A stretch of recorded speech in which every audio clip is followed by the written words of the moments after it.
കേട്ടല്ലോ മാങ്ങാണ്ടിയുടെ സത്യപ്രതിജ്ഞ. രാഹുൽ മാങ്കൂട്ടത്തിലായ ഞാൻ നിയമസഭയിലെ ഒരു MLA ആയിട്ട് തിരഞ്ഞെടുക്കപ്പെട്ടിരിക്കുന്നതിനാൽ നിയമം വഴി സ്ഥാപിതമായ ഭാരതത്തിൻ്റെ ഭരണഘടനയോടും നിർവ്യാജം കൂറും സത്യസന്ധതയും പുലർത്തുമെന്നും ഭാരതത്തിൻ്റെ ഐക്യത്തിനും അഖണ്ഡതയ്ക്കും വേണ്ടി ഞാൻ നിലകൊള്ളും എന്നും ആണ് സത്യപ്രതിജ്ഞ ചെയ്തേക്കുന്നത്.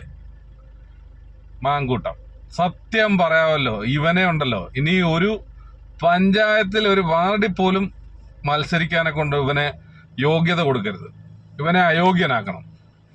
ഭരണഘടനയെ പിടിച്ച് സത്യം ചെയ്തിട്ട് നിയമത്തിനെ വെല്ലുവിളിച്ച് ഇവൻ എത്ര ദിവസമായി? 5-6 ദിവസമായി ഇവൻ ഒളിവിൽ കഴിയാൻ തുടങ്ങിയിട്ട്. ഇതാണോ ഒരു ഉത്തരവാദിത്തപ്പെട്ട ഒരു ജനപ്രതിനിധി ചെയ്യേണ്ട ഒരു കാര്യം? സ്വന്തമായിട്ട് കോൺഗ്രസ്സുകാർ ഒന്ന് ആത്മപരിശോധന നടത്തുന്നത് നല്ലതാ.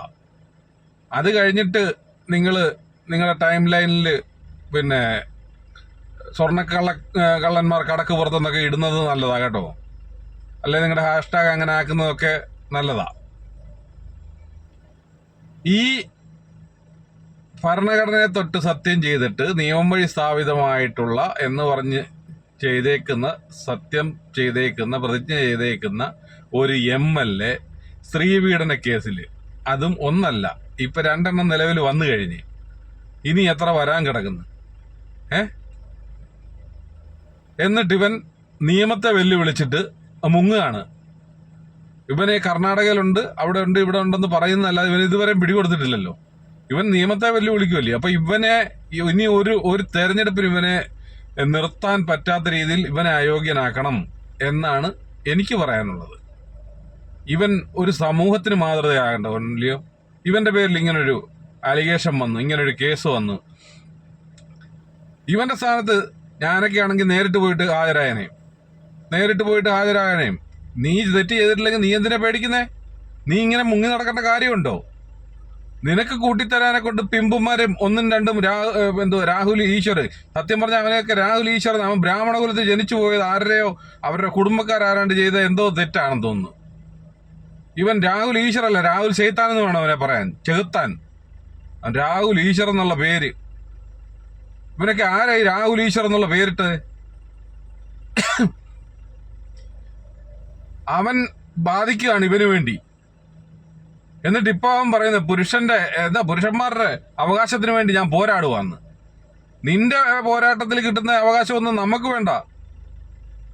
നിന്റെ പോരാട്ടത്തിൽ കിട്ടുന്ന അവകാശം നീ അങ്ങനെ ഇതിനു വേണ്ടി അങ്ങ് മാറ്റിവെച്ചോ, ഇങ്ങനെയുള്ളവർക്ക് വേണ്ടി.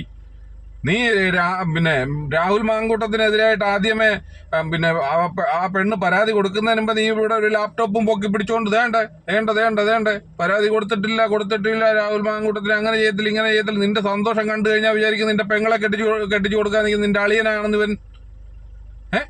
അത് കഴിഞ്ഞിട്ട് ഉടനെ രണ്ടാമത് ഈ സ്ത്രീ പരാതി കൊടുത്തു കഴിഞ്ഞപ്പം, ഈ അതിജീവിത പരാതി കൊടുത്തു കഴിഞ്ഞപ്പം ലാപ്ടോപ്പിനകത്ത് പൊക്കിക്കൊണ്ട് ദേണ്ട BJP നേതാവ് ജനൻ TV ജോലി എടുക്കുന്ന ആള് എന്നൊക്കെ പറഞ്ഞിട്ട് നീ പിന്നെയും ഫോട്ടോയുമായിട്ട് വന്നല്ലോ. കല്യാണം കഴിച്ചതാ നോക്കിക്കോ, കല്യാണം കഴിച്ചതാ, വിവാഹം കഴിച്ചതാണ്. പിന്നെ എങ്ങനെ രാഹുൽ മാങ്ങാണ്ടി അവളെ കല്യാണം കഴിക്കും എന്നൊക്കെ പറഞ്ഞിട്ട് നീ വന്നല്ലോ.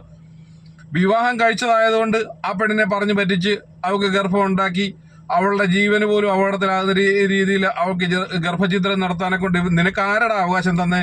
നീ അതിനെ ന്യായീകരിക്കാൻ നിനക്ക് ആരാ അവകാശം തന്നെ?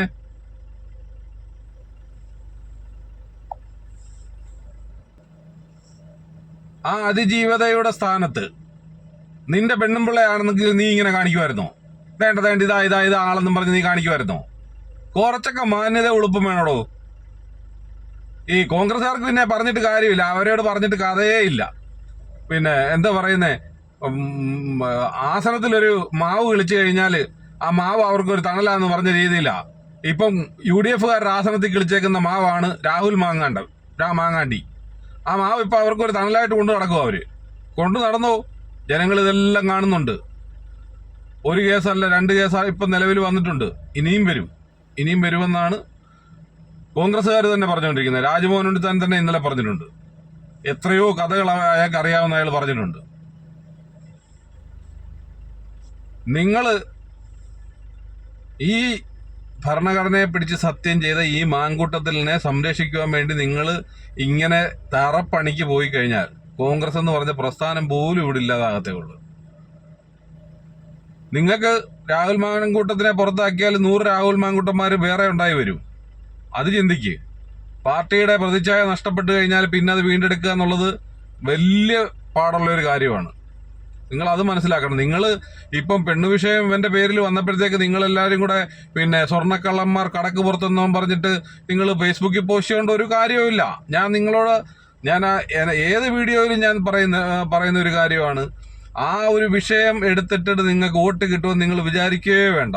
സ്വർണ്ണക്കൊള്ളയുടെ പേരിൽ നിങ്ങൾക്ക് വോട്ട് കിട്ടത്തേ ഇല്ല. നിങ്ങൾ ഇനി അത് എവിടെല്ലാം പറഞ്ഞുകൊണ്ട് നടന്നാലും നിങ്ങൾക്ക് അതിൻ്റെ പേരിൽ വോട്ട് പിടിക്കാൻ പറ്റത്തില്ല.